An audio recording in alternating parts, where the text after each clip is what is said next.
আমার স্বামী 14 বছর বিদেশ করেও 1400 টাকাও তার ব্যাংক অ্যাকাউন্টে নেই।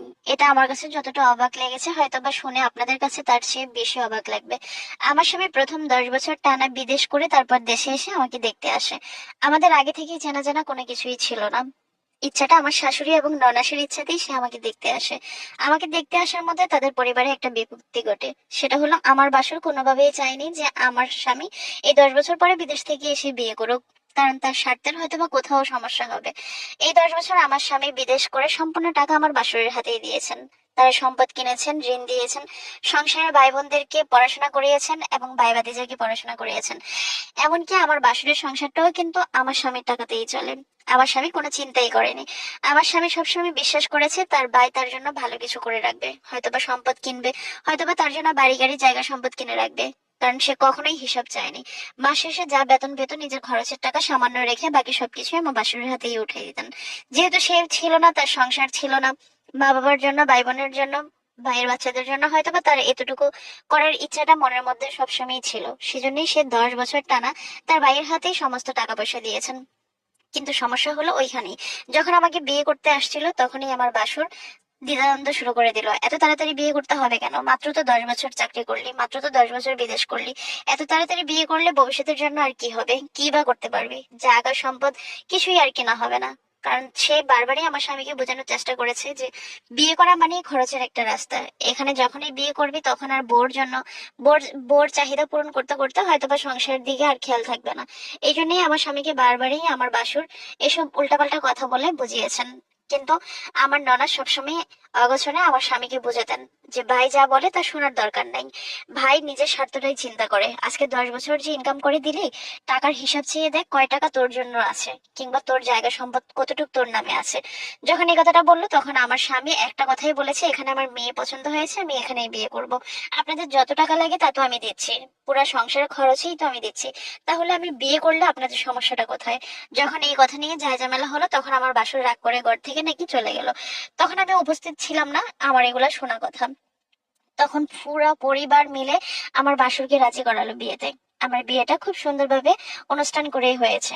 আমার শ্বশুর বাড়িতেও সবাই খুব জাঁকজমক করে আনন্দ করেছে। কিন্তু সমস্যা হলো সেখানে, আমার স্বামী আমার বিয়ের 6 মাস পরে আবার বিদেশ ফিরে যান। যখন বিদেশ ফিরে যান তখন এই ঝামেলাটা আস্তে আস্তে তৈরি হলো। যতদিন আমার স্বামী দেশে ছিল বারবারই জায়গা সম্পদের দলিল দেখতে চেয়েছিল, যে আমি তো 10 বছর রুজি করে ভাইকে পাঠাইলাম, ভাই অনেক সম্পদও রেখেছে, মানুষের ঋণও দিয়েছে, কিন্তু এই সম্পদ কি আসলে আমার নামে? যখনই দেখতে চাই তখনই আমার বাসুর অসুস্থ হয়ে পড়ে, আজকে জ্বর কিংবা পরশুদিন ওনার এই সমস্যা, বুকে ব্যথা, এটা সেটা বলে আমার স্বামীকে নয়ছয় করে বুঝিয়েছে। পরিবার থেকে বারবারই ওনাকে বলা হয়েছিল যে আমি দলিল দেখতে চাই বা আমার ছেলেকে দলিল দেখানো হোক, কিন্তু আমার বাসুর কখনোই সেটা করেনি। যখন আমার স্বামী বিদেশ চলে গেল, আমাকে আলাদা করে খরচ দেওয়া শুরু হলো, তখনই আমার বাসুর পরিবারে পরে অনেক ঝামেলা শুরু করলো, গালমন্দ অকথ্য ভাষায় আমাকে বলতো, তখন আমি অনেক কষ্ট পেতাম। আমি আমার স্বামীকে বারবারই বলেছি, আমাকে কেন এখানে রেখে গেলেন, আমি তো তোমার কাছে কিছুই চাইনি, শুধু একটু সম্মান চাই। প্রতিটা মেয়ে হয়তো বা পরিবারের সম্মানই চায়, শ্বশুরবাড়িতে এসে আলাদা কোনো কিছু আমার মনে হয় যে খুব মেয়েই চায়, শুধু একটু আদর ভালোবাসা চায়। তুমি তোমার ভাইকে খরচের টাকা দিচ্ছ, উনি তাতেও খুশি না। আমাকে কেন আলাদা করে তুমি 5,000 টাকা করে দিচ্ছ, এটাতেই তার সমস্যা। আমার বাসুর বারবারই বলতেছে তার বউ বাচ্চা, 2টা বাচ্চা, বোর পিছনে নাকি মাসে 5,000 টাকা খরচ হয় না, আমাকে কেন আলাদা করে মাসে 5,000 টাকা দিতে হবে।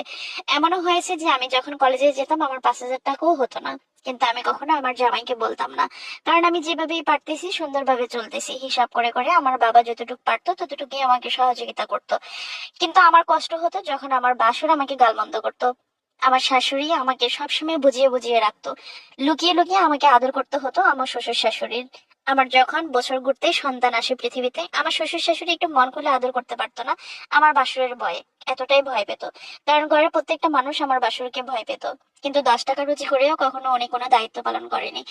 আমার স্বামী আমাকে যখন বললো যে সে টোটাল 12 বছরে, 10 বছর পরে এসে বিয়ে করে এখন বিয়ের 2 বছর পার হলো, টোটাল 12 বছরে আমার স্বামীর যত রুজি রোজগার ছিল সব তার ভাইয়ের হাতে তুলে দিছে, কিন্তু তার ভাই তাকে দেখাতে পারে নাই যে তার নামে কতটুকু সম্পদ রেখেছে বা আদৌ কি কোনো সম্পদ আছে কিনা।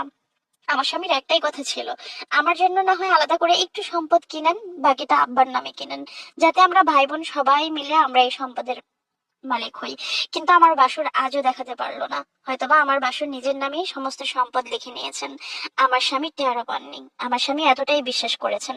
আমার স্বামী যখন আমার কাছে ফোন করে বারবার কেঁদে বলে যে জানো, আমি আজকে 12 বছর বিদেশ করি, কিন্তু আমার ব্যাংক অ্যাকাউন্টে কোনো টাকা নেই।